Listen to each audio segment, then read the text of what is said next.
Hey everyone, this lecture is going to be on the search basics, and these are just going to be the basic skills that you're going to need for coming up with search strategies and even identifying places to search for information on the topic that you've chosen or that you will be choosing for your research planning assignment. And the skills here will work with the research planning assignment, but also will be applied throughout the rest of the course as you are seeking information on your research topic. Some of the tools of the search trade include Boolean operators, nesting, truncation, phrase searching, and field searching. Don't know what any of those mean?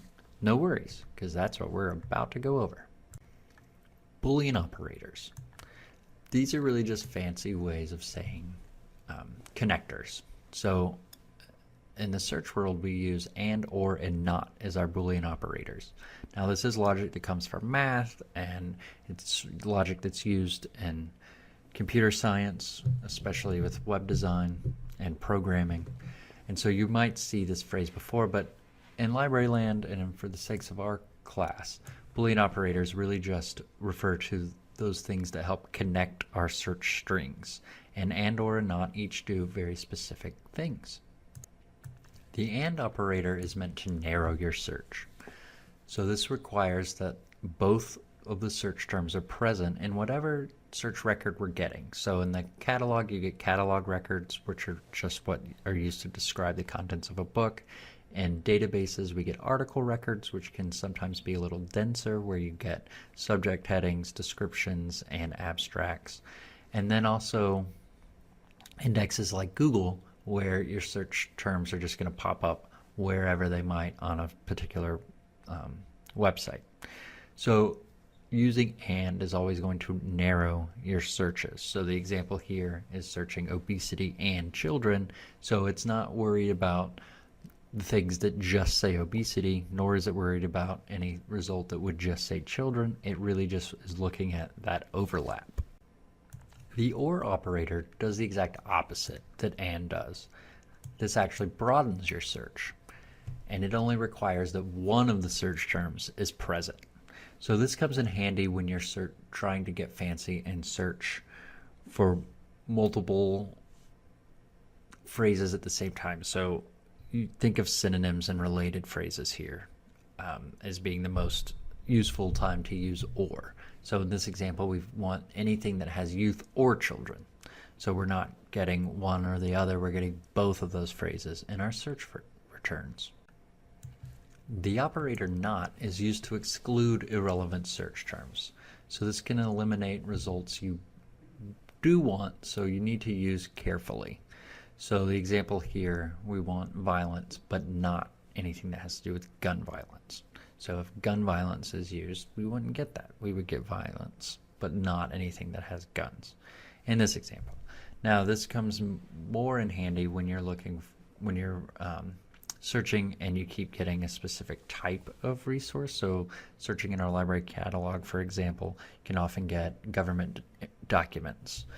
And oftentimes we don't want government documents. So we have a code where we could say, I want to look for books on violence and not, and we have a code SUCD for government documents, and it will actually take out any of those government documents. And that's just a fancy use of not, but generally think of it as just excluding something specific. An advanced use of Boolean operators can be illustrated by what's called nesting. And nesting is when you take a search string and sort of make it almost like a math equation where you use parentheses and you're combining Booleans. So the example here is searching for violence and youth or children. So it wants violence and youth. It also wants violence and children. And so this is telling it basically that you're searching for violence in youth in one section, as illustrated by the right side of the Venn diagram, and then also there's a search that's going to be violence and children, and then any overlap that has all three of the phrases will also be in there. So it's a fancy use of Boolean operators where you can mix and match your searches, and you'll see usually nesting is most successful when you're taking key concepts and then combining them with another key concept that has a good synonym, like youth or children. That's a really good use of nesting.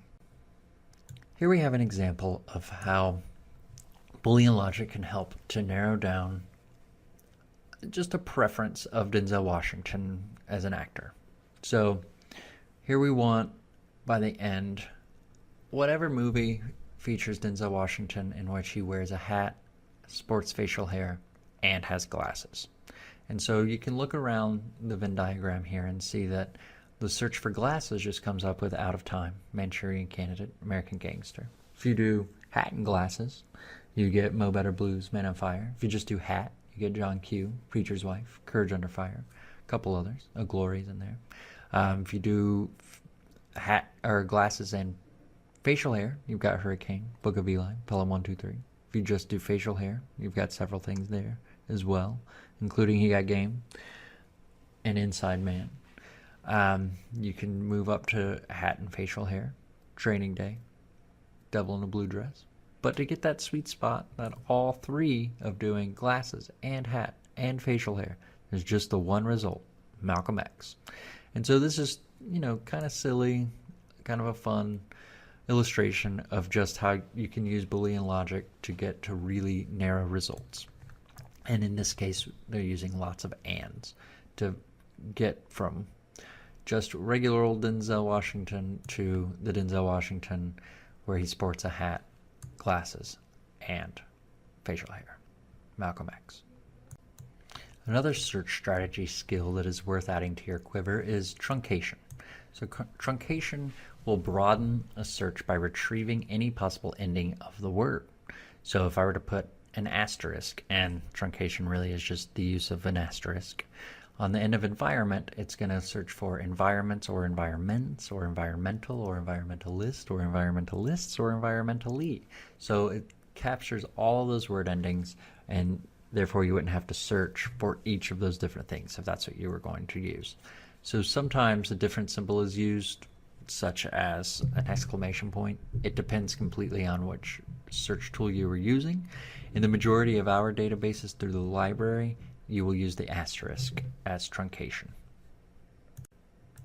Phrase searching is another search skill that you would want to know about, and this is really just the use of quotation marks to search for an exact phrase. You use this to narrow results so that you're finding only the phrase and not two search terms separately. So all of our search tools and databases default to just searching and statements. So in this example here where we have police state in quotes, if I were to search it without quotes, it would actually be searching police and state. But if I put it in quotes, then I'm only searching for when those two words are together in the phrase police state. So this is useful when you search, when your search phrase contains a stop word, and you're not going to really have to know what a stop word is, but they're typically things like a, and, the, of, and there's stuff that catalogs just ignore. So if we were searching for information on the band The Who, and we just wrote The Who without quotation marks, it would actually be searching the words the and who. And that's not really that's gonna give you so many different things that it's gonna really kind of mess you up. So putting it in quotes, you're much more guaranteed to actually get information that we might have on that band, The Who. Field searching is when you tell a search system or a search tool to just search for a term only in a particular field. And a field is sort of like a category. It's sort of like when you're searching Amazon and you search just within music. You're doing a field search just for music. Or you're searching just within clothes. You're searching just within their field of clothes and within the field of music. So examples of this that you would use more likely in catalogs and databases are things like title search, author search, subject search, geographic search. So if you were just looking for items by a particular author, do an author search. Don't just put their name in. They could be attached to articles in a more tertiary way. They could have books about them, rather buy them And so if you were looking for things by a person, it'll make it easier for you to do author search. Same with title search. If you do it as keyword, you might get other items that have nothing to do with the actual title that you're looking for. But if you do title search, it's just going to look in that field for the words that you're searching for. Now that you have some of the search techniques down, you're also going to have to figure out best ways to choose databases. And you do this, again, kind of going back to scoping that we discussed in the research planning lecture. So choosing databases, you can think of what do you need them for. So do you need background information? Then Google Scholar, Wikipedia, online encyclopedias, and handbooks might be good places to look. If you have specific material type needs, you can go straight to databases, just deal with that material type. So if you know you need newspaper articles, look in LexisNexis or America's News. Those are newspaper databases. If you need journal articles, look for a subject-specific database that's appropriate for your topic. We also have databases dedicated just to ebooks. If you know you need a book chapter, or if you need just something a little denser than an article, looking through an ebook database might be helpful. Encyclopedias, films, all that stuff there are ways of narrowing down where you search just based on what material you need. Same goes for things like statistics, census data, all that good stuff. You also want to think about what subject area or discipline you're researching in. So we have our database lists broken down by subject area. So if you have a topic that's very much related to business, select a business subject area, and that will at least give you a set of business databases that you can choose from, and you know, okay, well, at least they're all in business. And that same goes for just about every subject area or discipline that is offered here, or that even exists within the realm of academia. But also don't forget about multidisciplinary databases, especially if you have a very current events-ish topic. You would want to consider things like Academic Search Complete, Web of Science. We also have JSTOR, which is a huge multidisciplinary database that's really strong in just about every area other than hard sciences. That would be worth taking a look at, depending on what your topic is, or if your topic isn't just wedded to one specific subject area, but several, you might want to consider a multidisciplinary database. And what that will look like when you begin selecting sources and searching for sources on your topic is this. You'll always come to the library homepage, library.sc.edu, and then there in the center, where it's circled here, is the Articles and Databases link. Click that. That will give you the landing page to our searchable databases.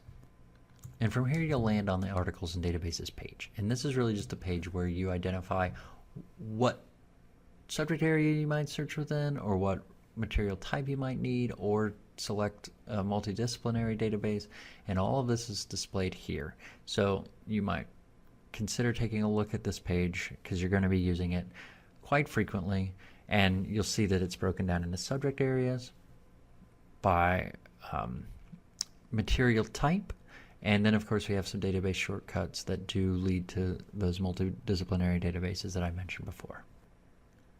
Now that you have the skills and knowledge to start the research process, I want you to think about a couple things. And these are part of the questions to ponder that you can answer in the discussion board. Remember, 2 discussion board posts throughout the semester. And one of these questions can be one of the ones, or you could do both of them, whichever one works for you.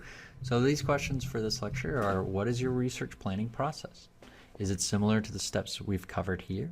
If so, how? What do you do specifically? If not, what do you do differently? And again, as specific as possible is what I'm looking for here. And then another question to ponder is, what was the last thing you researched? What did you do? How did you do it? How did it go? And were there any specific troubles along the way? These are all both excellent questions worth addressing, and hopefully can spark some discussion on the discussion board. All right. Until next time, bye.